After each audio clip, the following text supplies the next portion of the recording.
That black girl's driving a car too nice for her kind. Cuff that dog. Blue lights exploded across a midnight black Mercedes on a dead, empty Virginia highway. A deputy ripped the door open. Out! Out! She stepped out, hands up, jaw tight. I haven't done anything. My name is Faith Anderson. This is my car. He slapped the documents out of her hand. Your car? Please. Your kind can barely afford a bus pass. He grabbed her neck, slammed her face first into the burning hood. July metal seared through her blouse. Handcuffs bit into her wrists. That's where you belong. Face down. 2 cars passed. Nobody stopped. Sir, What that deputy didn't know, what nobody on that highway knew, was that the woman he just threw in the back of his cruiser held a rank that could end his entire career with a single phone call. God.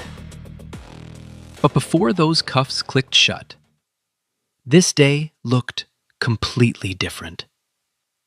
Let me take you back. 4 hours earlier, the world was quiet. Faith Anderson's eyes opened at exactly 5 in the morning. No alarm. 34 years in the United States Army had turned her body into its own clock. She sat up, swung her legs off the bed, and pressed her bare feet into the cold hardwood floor. The house near Fort Belvoir was still dark. She liked it that way. Silence was a luxury she rarely got. She made her bed first. Hospital corners, sheets pulled tight enough to bounce a quarter. Some habits never die. They just become who you are. In the kitchen, coffee brewed black in a steel French press. No sugar, no cream. She poured it into a plain white mug and stood by the window, watching the first gray light crawl across the Virginia sky. On the wall behind her hung a framed photograph. A young black man in army dress blues, standing tall, chin up, eyes full of something that looked like pride and pain at the same time. Her father, Private First Class William Anderson, Korean War. He never made it past sergeant. But he made sure his daughter knew she could make it past anything. Today was her mother's 82nd birthday. Faith hadn't taken personal leave in 2 years. 2 years of briefings, deployments, congressional hearings, and phone calls at 3 in the morning. 2 years of being Lieutenant General Anderson. 3 stars, 34 years of service, one of the highest-ranking black women in the history of the United States Army. Today she didn't want any of that. She wanted to be Faith. Just Faith. A daughter driving to see her mama. That's why she picked the linen blouse. Khaki pants, simple gold earrings her mother gave her 20 years ago. No insignia, no uniform, no rank visible anywhere on her body. She grabbed her keys and walked to the garage. The Mercedes AMG S-Class sat there like a sleeping panther. Midnight black, leather interior the color of dark honey. She bought it the week she got her 3rd star. Paid in full. No loan, no payment plan. 40 months of combat pay she never spent because there was nothing to buy in a war zone. That car was the one thing she owned that was just for her. She turned the engine over. The V8 hummed low, barely a whisper. She connected her phone. Gospel music filled the cabin. Mahalia Jackson, her mother's favorite. The route from Fort Belvoir to her mother's place in the Shenandoah Valley was about 2 hours if the traffic was kind. Mostly highway, then a long stretch of 2-lane road through Ridgemont County.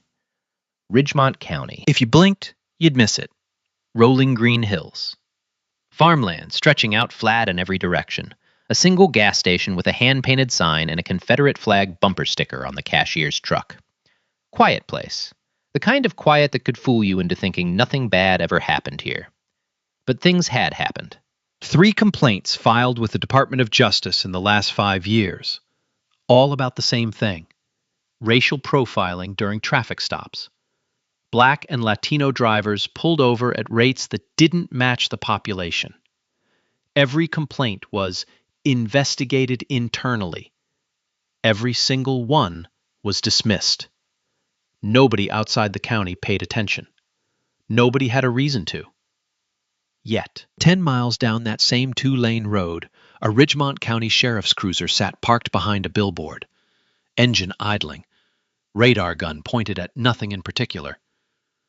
Behind the wheel was Sergeant Derek Lawson, 45 years old, mirrored sunglasses, a lip packed with chewing tobacco, 17 years on the force, passed over for promotion twice, once for a younger deputy, once for a black officer who transferred in from Richmond.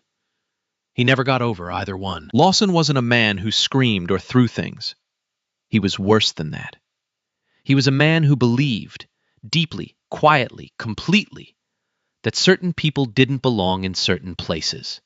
And when he saw them there, he considered it his personal duty to correct the situation. In the passenger seat sat Deputy Kyle Brennan, 26 years old, 6 months on the job.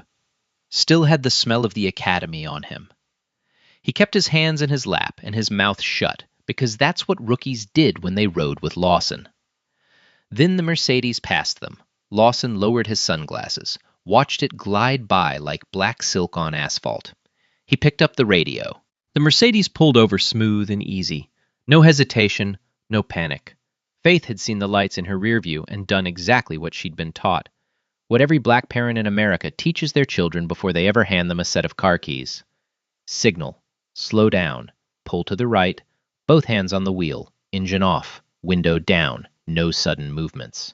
She'd given that same talk to her nieces and nephews. She'd given a version of it to young black soldiers under her command. And now, at 57 years old, with 3 stars she earned in combat zones on 2 continents, she was doing it herself on the side of a highway in rural Virginia.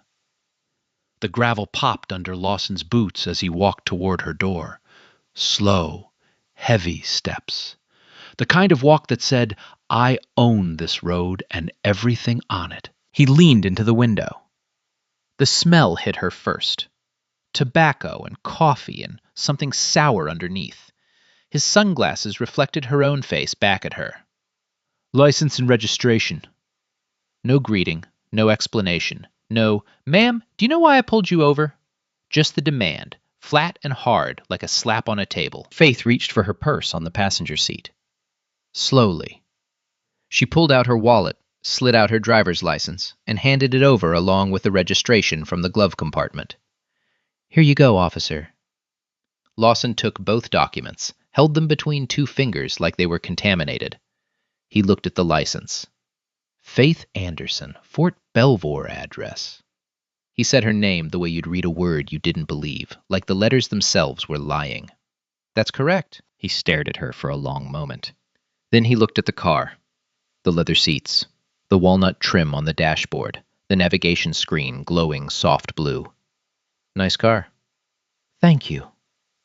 "Real nice car." She didn't respond. She knew what was coming. She'd heard this melody before. Different officers, different highways, same song. Lawson walked back to his cruiser. Through her side mirror, Faith watched him slide into the driver's seat and pick up his radio.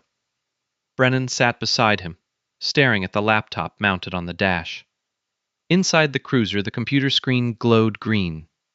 No warrants. No flags. No stolen vehicle report. Registration matched the name. Insurance active. Record completely clean. Brennan looked at the screen, then at Lawson. "She's clean, Sarge. Not even a parking ticket. We should let her go." Lawson didn't answer. He spit tobacco juice into a cup and stared at the Mercedes through the windshield. "Run it again." "I just ran it. There's nothing—" "I said run it again." Brennan ran it again. Same result. Clean. Every line, every field, every database. Clean. Lawson opened his door and walked back to the Mercedes.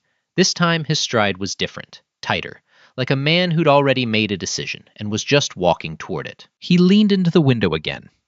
Closer this time. Close enough that Faith could see the veins in his eyes. "Where you headed?" "I'm visiting my mother. It's her birthday." "That's so. Where's Mama live?" "Elkton. About 40 minutes from here." Elkton. He said it like he was chewing on it. Long drive in a car like this just to see Mama. That's a $150,000 vehicle you're sitting in. You mind telling me how you came by it? There it was. The question underneath the question. The one that had nothing to do with traffic enforcement and everything to do with the color of her skin. Faith kept her hands on the wheel. 10 and 2. Steady. I purchased it, officer. Is there something wrong with my registration? I'm just making conversation. With respect, I'd like to continue on my way. Lawson straightened up, took off his sunglasses. His eyes were pale blue, and there was nothing behind them that looked like reason. Step out of the vehicle. Excuse me? You heard me. Step out. Officer, you have my license. You have my registration. I haven't committed any violation.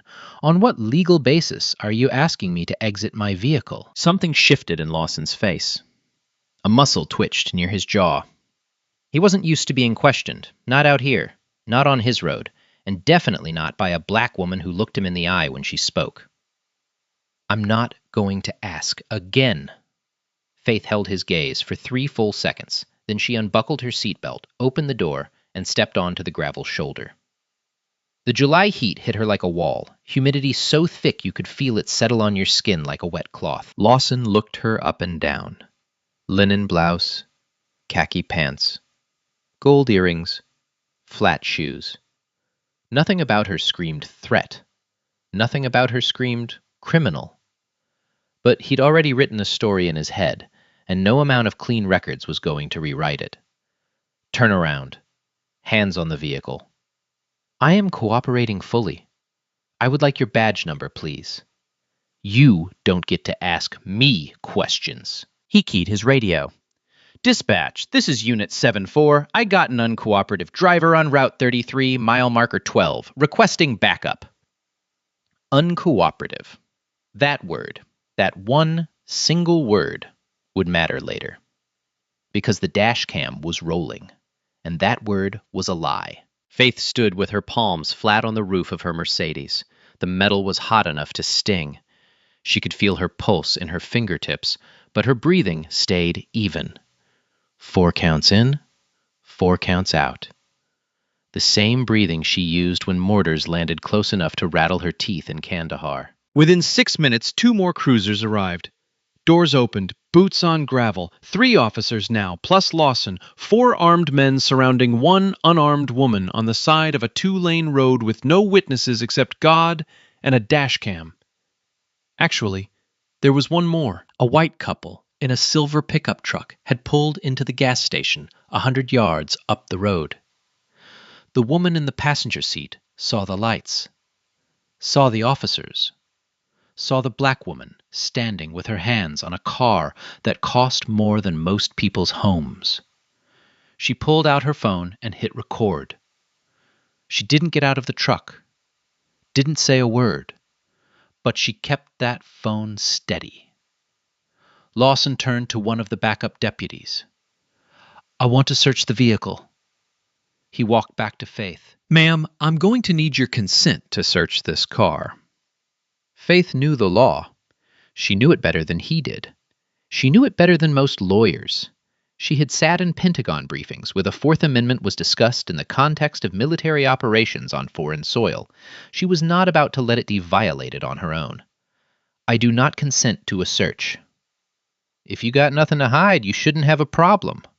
I have nothing to hide, and I do not consent. Lawson's nostrils flared. He stepped back and keyed his radio again. Dispatch, requesting K-9 unit to Route 33, mile marker 12. Possible narcotics.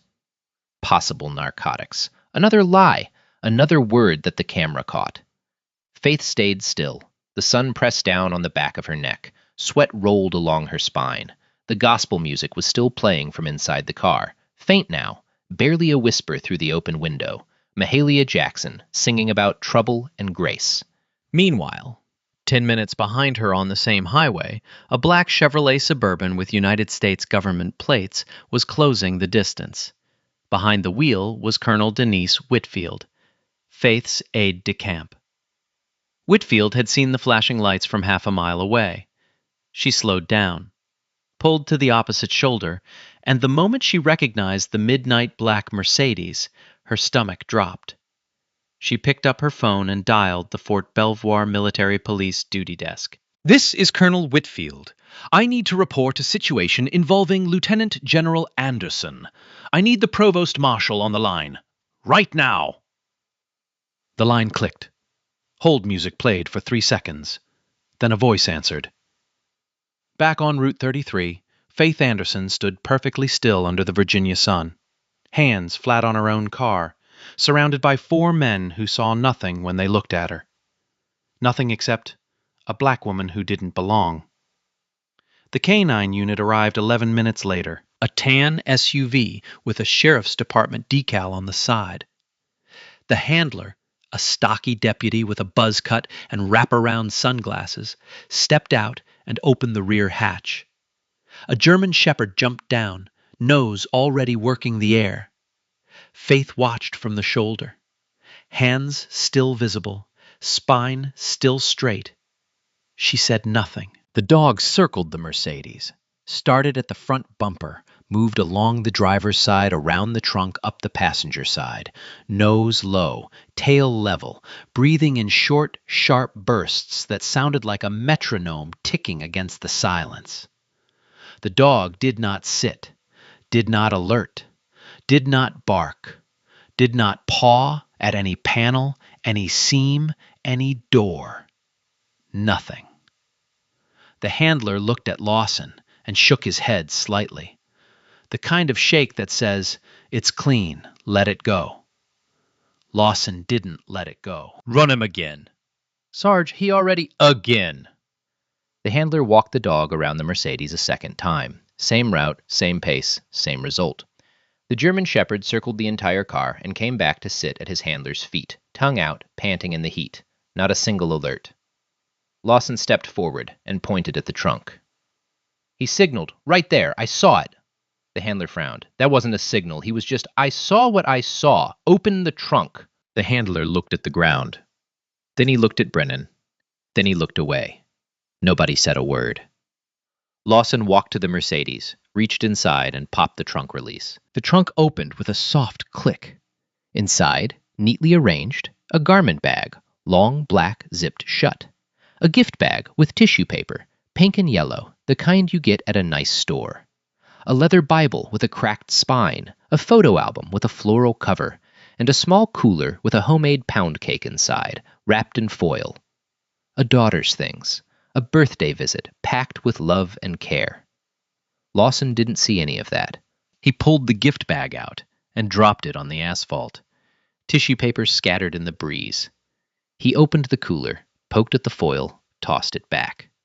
He flipped through the photo album with his bare hands, no gloves, leaving smudges on pages full of family memories.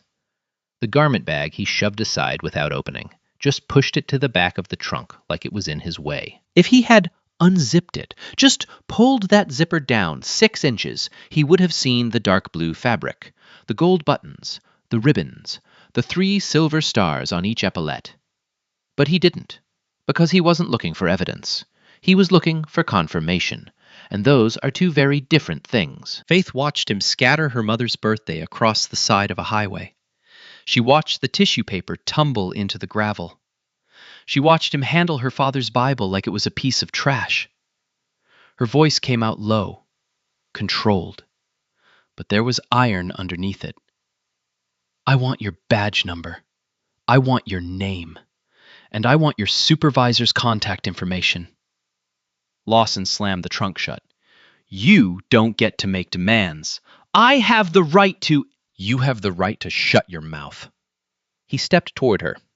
Close. Too close. She could feel the heat off his body and the tobacco on his breath. "You think you're smart?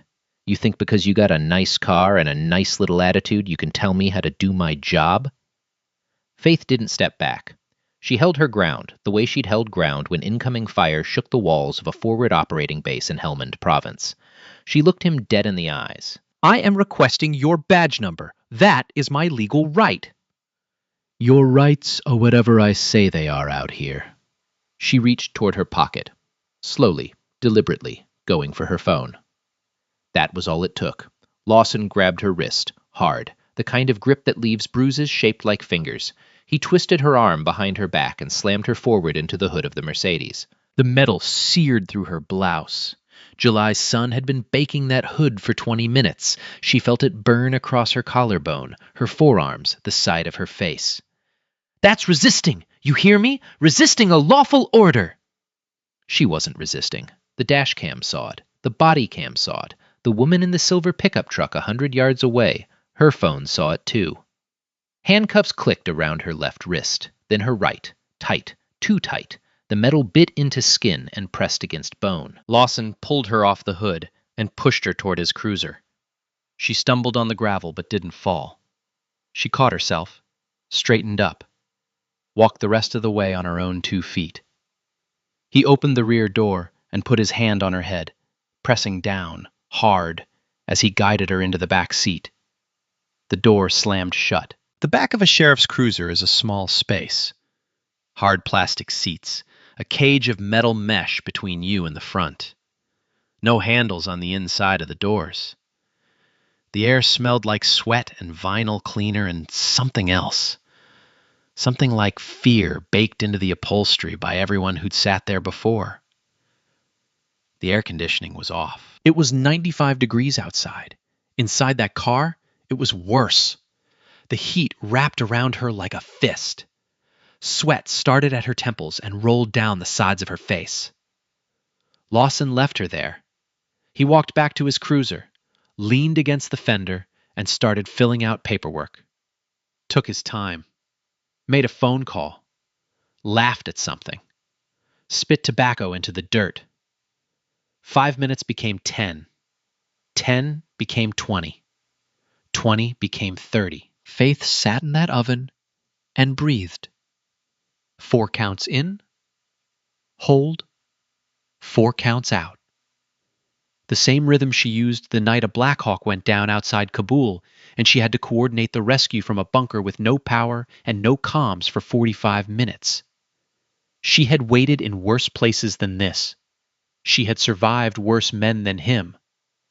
But that didn't mean this didn't hurt. The gospel music had stopped. The Mercedes sat empty on the shoulder, trunk still closed, gift bag still on the ground, tissue paper stuck in the gravel like small pink and yellow flags marking the scene of something wrong. 40 minutes. He left her in there for 40 minutes. While Lawson leaned against his cruiser doing nothing, Deputy Kyle Brennan stood off to the side. He hadn't said much since the backup arrived. He was the youngest man on the scene by a decade, and he knew it. But something was eating at him. He'd watched Lawson pull over a woman with a clean record. He'd watched him fabricate a canine alert. He'd watched him dump her belongings on the road. He'd watched him slam a cooperative civilian into a burning hood and cuff her for reaching toward her own pocket. And he hadn't said a damn word. That silence was going to stay with him for a long time. But right now, he could do one small thing. He walked to Lawson's cruiser. Casual, like he was checking something. He glanced through the rear window and saw Faith sitting upright, sweat soaking through her blouse, eyes straight ahead. Not crying, not screaming, just sitting there, with a stillness that made him feel ashamed of every man on that highway. He reached for the window control and cracked it 2 inches. Just enough to let a thin line of air slip through. Then he walked back to his own cruiser. He sat in the driver's seat, and he did one more thing. He pressed the button on his body cam, held it for 3 seconds until the green light blinked. Recording confirmed. Not because anyone told him to, not because it was protocol, but because somewhere underneath the uniform and the silence and the fear of speaking up, Kyle Brennan still knew the difference between right and wrong. He just wasn't brave enough to say it out loud. Not yet. Oh, hell no. Nah. 40 minutes in a hot car with no AC. For what? For driving a nice car while black? Close your eyes for a second. Imagine that's you. Imagine that's your mother. Now tell me you're not furious.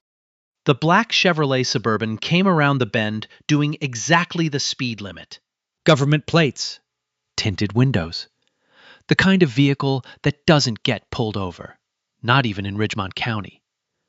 Colonel Denise Whitfield had been driving 10 minutes behind Faith all morning. That was the arrangement. Faith wanted a quiet drive alone. Whitfield respected that.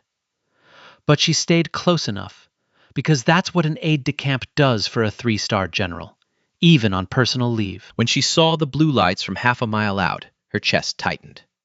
When she recognized the midnight black Mercedes on the shoulder, surrounded by 4 cruisers, her blood went cold. She pulled the Suburban onto the opposite shoulder, killed the engine, grabbed her Department of Defense credential from the center console, and picked up her phone. The provost marshal at Fort Belvoir was already on the line. She'd called 12 minutes ago. He'd been listening to everything since. Colonel, I have state police standing by. Say the word. Stand by. I'm approaching now. Whitfield stepped out of the Suburban. She was in civilian clothes, navy blazer, gray slacks, but everything about the way she moved said military, shoulders square, chin level, steps measured and deliberate, the kind of walk that clears a path without asking. She crossed the highway. Lawson saw her coming and straightened up from the fender of his cruiser. He put one hand on his belt. Ma'am, this is an active traffic stop. I need you to step back. Whitfield didn't step back. She held up her credential, a laminated Department of Defense ID with a gold seal and a photo that matched her face exactly. Sergeant, my name is Colonel Denise Whitfield, United States Army. I am the aide-de-camp to the woman you currently have handcuffed in the back of your vehicle.